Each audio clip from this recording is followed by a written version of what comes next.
All right, lads, here I am again, back for some pillow talk. I know there's nobody you'd rather wake up next to than me, and uh, right now, if you're just waking up, you can pretend that I'm lying right next to you in bed, uh, and we're chatting oh so intimately. But I felt the need to mention the the stuff about people saying that Trump is going to get indicted and arrested tomorrow. Tomorrow being Tuesday, um, Tuesday the 21st. I'm recording this on the evening of Monday the 20th. I really kind of wanted to avoid this story because it seems to me like this is like a tar baby kind of thing where you're drawn inexorably to want to talk about it. Um, and I guess there's really no harm in talking about it, but it's just like uh, it has this tar baby feeling to it, where they want you to do something. They're daring you to reach out and touch the tar baby, and then you're stuck, and they got you. And so my suggestion or advice is just to keep this story at arm's length if you possibly can, and not to touch the tar baby. Not to. It's like a game of chicken, you know. But there's something there's a to me there's a feeling of this being pre-rehearsed, of this being you know I know right now, if if we had non-maniacal people in charge, they would advise against this. They would say, let's not do this. This would not be good. This would not lead to greater cultural harmony. Not that we have a whole hell of a lot of that already, but this would make things worse. And it would strengthen, as many have said, it would strengthen Trump's hand. I can't help but think, look, Trump is just a politician, okay? He's just, uh, I get why, uh, I get why you might be rooting for him. And in a way, I'm rooting for him too, but in another way, I'm remembering that this is the same guy who did not pardon Julian Assange, did not, lift a finger to help any of the people who went to prison over the January 6th debacle, and who were uh, tarred and feathered and held to be traitors and insurrectionists and all these kinds of foolish labels. Uh, he didn't go to bat for them.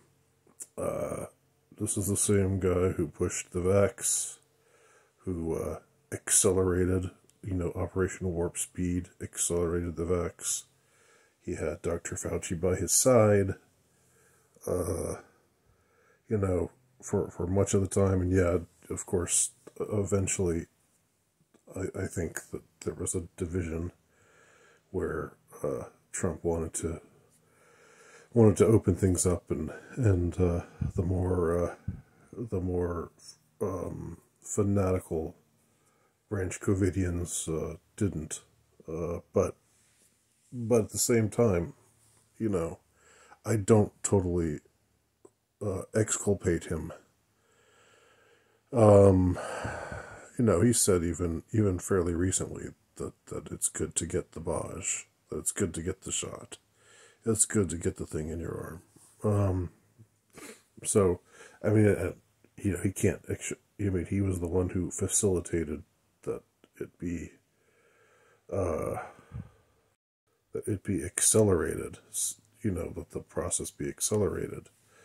So it's not like he can really separate himself from it. The irony, of course, is that most of the people who are anti-Baj,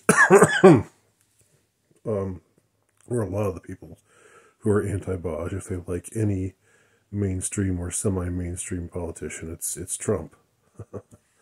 So it's one of those things. I know the thing is, we don't know anything for certain. I know there are some people out there who are going to say, without any doubt in their minds whatsoever, that Trump is just as much a part of the swamp as his enemies are, and he's just playing his role. He's just playing the role of controlled opposition. And that might be true. That might well be true. And I know there are other people who are going to say there's no way that he is controlled opposition, that Trump is the real deal, and that's why he has all of the globalists running, shrieking and running scared and angry all the time, and wringing their hands all the time. And it's certainly true that things reached a fever pitch once Trump entered the scene in 2015. I've talked about this before, about how prior to 2015, politics in America were bearable. They were. It wasn't. I would get up and I would listen to. I'd listen to Rush. Who was R.I.P. but still around back then, and others. Talk shows, and I'd pay attention to stuff that's going on, in politics. It was only around the presidential elections that things just got completely just too much. There was just too much animosity. There was too much friction. There was too much everybody screaming at each other. And for like 2 or 3 weeks before in any given presidential election, I would just not wanna. I would just tune it out. I would just say, I'm not going to pay any attention to this. But afterwards, things would settle down, and usually even the midterm elections were fairly mellow. But since 2015, the midterms have been, full of rancor and animosity and acrimony, and of course the presidential elections, have been full of all those things and then some, like to the max. And even on an ordinary normal day, even on a slow news day, I just can't bear to I have not listened to any, and I used to listen to, talk radio a lot. I kind of grew up on it. And I just don't do that anymore. Because it's just like, there's too much, it's pitched up so high all the time. It's just like, how can you be hysterical, 365 days of the year? How can you do that? And yet, that's been America.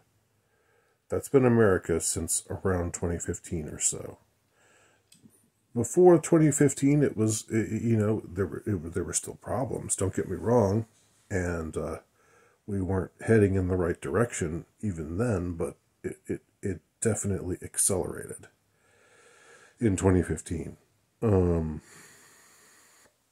So, this is to say, if they really do arrest Trump tomorrow, or if they arrest him on any day after tomorrow, if it's just if it ends up just being like a head fake, they don't arrest him tomorrow, but then they arrest him next week, then without warning, then it's still the same.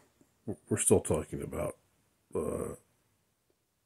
creating chaos, creating more rancor, more division, more of everything that's tearing us apart right now. And